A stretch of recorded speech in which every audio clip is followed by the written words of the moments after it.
Does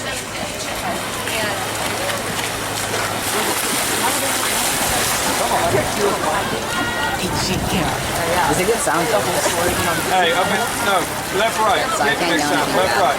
The relay cards, and prepare to send those relays to the staging area. Following this heat, the next heat, the second heat of the boys 500 free gets in the water and gets going. That's when our girls 200 free relay needs to start heading to the staging area. Coaches and swimmers, please prepare your swimmers to send them over for the girls 200 freestyle relay. I don't really think the 500 free. He's not like Will, if that's what you're asking. Negative split. Yeah. Just up and down, Kyle. Just up and down. Spread! Use it up!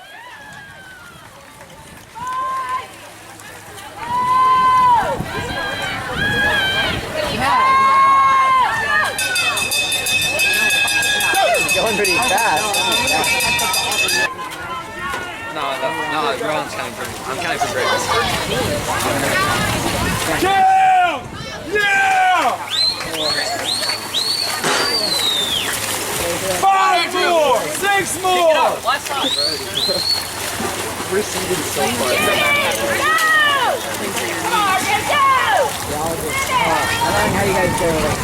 Alright, Will, so let's go ahead and break down this freestyle here, and I'm actually going to skip to your first flip turn. Alright, so notice how on this flip turn and on all of your other flip turns, you look at the wall when you flip. So we'll go back a second. So after your last stroke hits the water, right now your eyes are looking forward, and they're going to continue to look forward as you go into the wall for your turn. So you're doing that because you want to see how close you are to the wall so that you flip at the right time. I get it. Every young swimmer does this, but it's slower for 2 reasons. One, the surface area of the front of your face is larger than the surface area of the top of your head. So when your eyes are looking down, the water is hitting the top of your head, which is less resistant than if you're looking forward and the water is hitting your face. So you're just creating more drag, more resistance for yourself as you look forward. 2, when you do your flip turn, you want to tuck your chin and get into a nice tight ball, and it takes more time for you to tuck your chin when you're looking forward versus when your eyes are looking down and your chin is kind of tucked already. So it's more resistance to look forward, and it also takes longer for you to get into your flip. So obviously, you know, it's not as fast. So here are 2 solutions for that. 1, look down at the bottom and look at this T. So in most competition pools, the T is in the exact same place. So you swim at Wolfson, the T is, I don't know, like 1 yard away from the wall, maybe 2. You go to Mandarin's pool, the T is 1 yard away from the wall, or 2, whatever it is. They're always in the same spot. So if you can have your eyes down and you look at the T and you figure out during practice, all right, once I swim over the T, I've got 1 stroke and then I flip. It's going to be the same for every pool, and you're always going to know when to time your flip turn. So you can look at that. And then you can also look at the bottom of the pool, and out of your peripheral vision you can see when it starts to curve up and go vertical like this. So if your eyes are looking down and out of your peripheral vision you see the corner of the wall, you're like, alright, the wall's coming up, it's almost time for me to flip. So that's 2 ways that you can figure out when to time your flip turn without slowing yourself down by looking forward. So think about those things. And then also watch your underwaters, because you only do 1 butterfly kick on pretty much all of your walls. Bam, right there, and then you're going to come up. So swimming is at least half underwaters. Once you learn how to do underwater kicks, you're going to get so much faster. So when you push off this wall, you want to be doing butterfly kicks already, and you want to go like 1, 2, 3, 4, and you want to break out here instead of gliding, taking 1, and then breaking out, you know, right at the flags. So just think about working on doing underwaters. Practice doing underwater kicks and kicking past the flags. Once you can do that, work on doing underwaters and kicking to the white buoy. You know, keep challenging yourself to do more underwaters, and you're going to see yourself get faster. And then I also want you to notice your breakout, because on all of your swims, off all of your walls, you breathe on your first stroke. So when you come into the wall and you do a flip turn, you get to jump off the wall, and it's basically like a speed boost. And so you're going to get your speed boost here, you're going to come flying off the wall, nice streamline. You already lose some of your speed because you don't do very many butterfly kicks, but then you're going to lose even more speed as you come up and breathe on your first stroke. So in freestyle, the slowest stroke you're ever going to take is your breath stroke. So you don't want to come off the wall where you got your speed boost and then take the slowest stroke possible. You know, you want to keep your head down and breathe on your third or fourth stroke so that you keep your momentum up. So just a couple things to think about there. And that's actually it for this video. So let's go ahead and go here to this one. Alright, so this video was taken to film Andrew's 500, but there was a couple of times where I zoomed out and I could see your swim. So those are the parts that I put in this video. That's why it was kind of like choppy earlier and it was cutting in and out. It's because I only wanted to watch the parts where you were swimming. So here you go. You're going to be down on the blocks. I think your starting position is pretty solid. You look nice and well balanced. The only thing I would say is you could have your hips a little bit higher. And how you do that is you just basically straighten out your front leg, which would be your right leg. So don't bend it as much. Stand up straighter with it, and you're going to feel a stretch in your hamstring and the back of your leg, and that's how you know you're doing it right. With the hips higher, your weight is on the front of the block, and you know you're just able to explode off it better. So I think about that. And then I also want you to notice how you don't use your arms at all on your start. They're just kind of along for the ride almost. So when you jump off, you're only using your legs, your arms. All they do is come up and go into streamline, and you'll see in a second that they don't even get into streamline. So on your start, you want to pretend like the block is not bolted to the bottom of the pool. Pretend like you, on your start, you can take it and throw it and nail this dude that's behind you, or nail this lady who's timing for you. And you want to pretend like you can just chuck the block behind you with your arms. And if you do that, then you're going to end up throwing your body off the blocks with so much more speed. You're going to be so much faster. So yeah, just think about that. Don't only use your legs on your start when you have the chance to use your arms as well. You know, you're just missing out on more speed and more explosiveness. And then also, like I said earlier, your hands don't even get into a streamline before you enter. So if your hands aren't together, one arm can come shooting this way and the other arm that way, or they can cross over each other, you know, all kinds of bad things. So you want to be like how Andrew is, already in a streamline, and that way you're going to go in nice and smooth. I do want to point out one thing you do really nice, and that's your breakouts.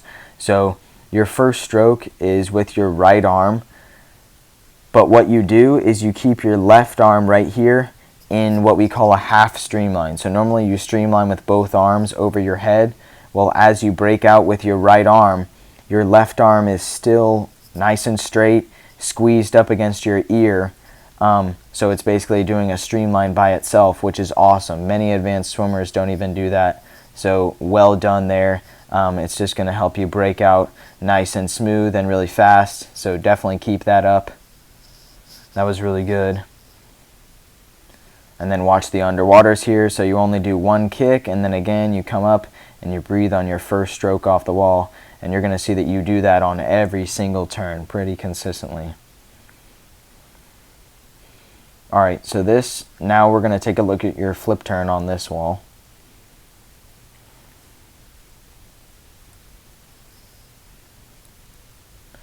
So I want you to notice how much of your legs come out of the water on your flip turn.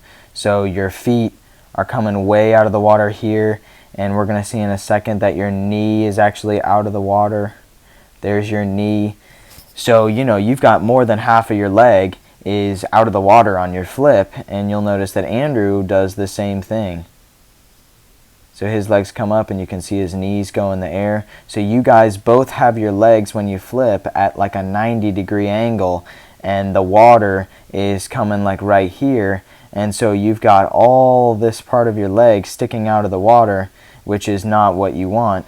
So on your flip turns, you want to take your heels and tuck them into your butt, and then you want to take your knees and squeeze them into your chest, get into that really tight ball, so that you can flip over faster, and then your legs aren't going to be flying out of the water like they are. So just think about getting into a tighter ball on your flip, and we're actually going to go back to this breakout here, and you're going to notice that you break out and your head comes way out of the water. So right now, no part of your head is in the water. It's 100% out. And what that means is, here's the water. Oh, I do not want to make a circle. Here's the water. That's the water line. And here's the wall. Okay, so you're pushing off the wall. You're coming down here. You're doing your one butterfly kick. And then when you break out, you're coming up and you're going this way.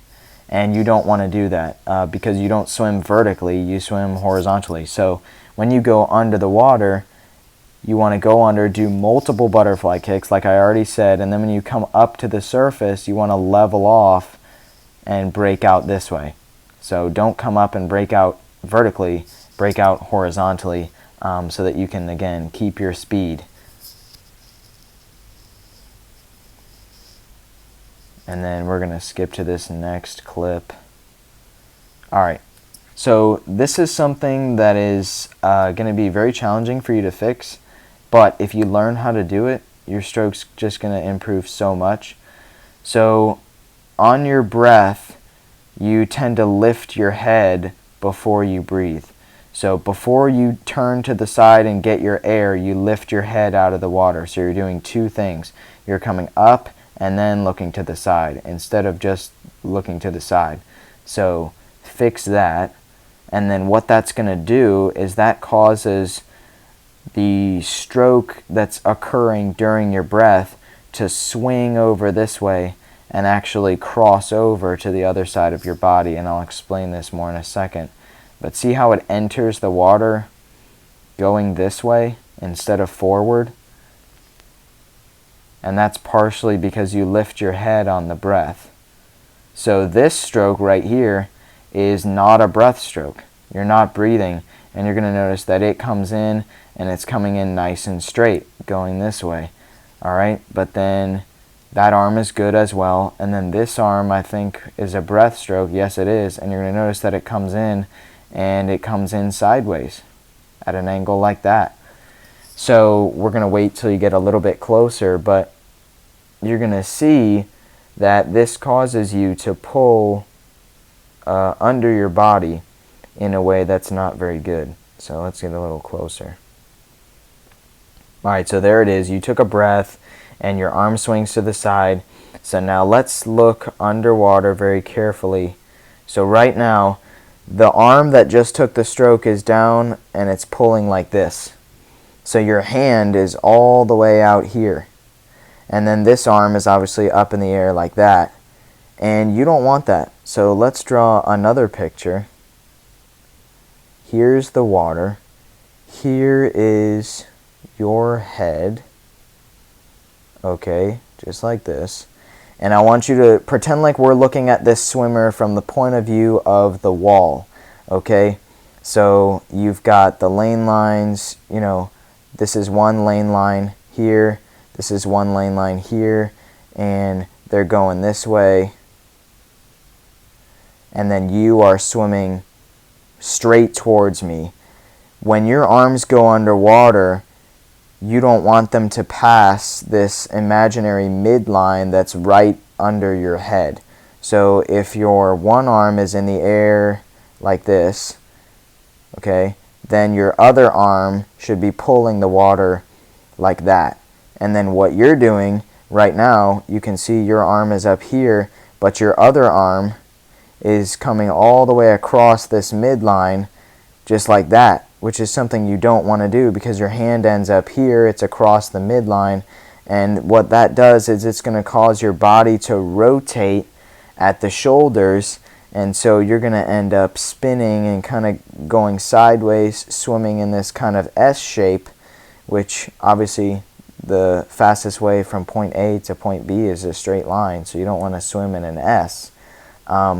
And so we're going to notice that you do this a lot, and it mostly happens on the stroke during your breath. So here's another one. So you lift your head up first to initiate the breath, and then you turn it sideways, which you don't want to do. And what that causes your arm to do is to enter the water going sideways, and you'll notice that right now you're kind of going out of the screen, but your arm is pulling way over to the side, and then this arm is going like that. So when you swim, you know, keep your eyes down and make sure that your arms are not crossing this imaginary midline, that they're always like this or like this, you know, whatever you look like when you're swimming. So if you do that, then you're not going to swim in an S shape. You're going to swim nice and straight. You're going to be in a nice powerful position with your pull. There's no benefit to having your right arm cross over to your left side or vice versa. It's just going to make you swim crooked, and it's a less efficient stroke. So just think about that, and then you're going to notice in these last couple clips how often your arm swings under your body. So just watch when you swim toward us. Watch underwater how your arms come across the midline a lot. Here we go. Now we're going to see it. And it's mostly only on the strokes when you take a breath. So we'll watch this again, and I'm not going to draw any more pictures or make this video longer than it has to be, but this stroke is fine because you're not breathing. It comes in straight, it stays on its side of the midline, it's good. This arm is the stroke before you breathe, and that's the one that crosses over. This stroke that's in the air, that one's fine because it's after the breath. It stays on its side. This is the stroke that happens during the breath or before the breath, whatever you want to call it. And this one crosses the midline. So it's only on the strokes before you breathe, and I think a lot of that has to do with your head lifting up and then turning to the side instead of just turning sideways. So, you know, lie your ear on the water when you breathe, like you're lying on a pillow. Don't lift your head up and then breathe. And then, you know, just when you're swimming, look underwater at your hands and make sure that they're not crossing over the midline, and you're going to see your freestyle improve a lot. So yeah, that's all the notes that I have, Will. I know this is a pretty long video for you to watch, but hopefully you learned something from it. And if you incorporate these tips into your swimming, you're certainly going to get much faster senior year, and you're definitely going to improve. So hope you enjoyed this video. Hope you learned something. See you next year.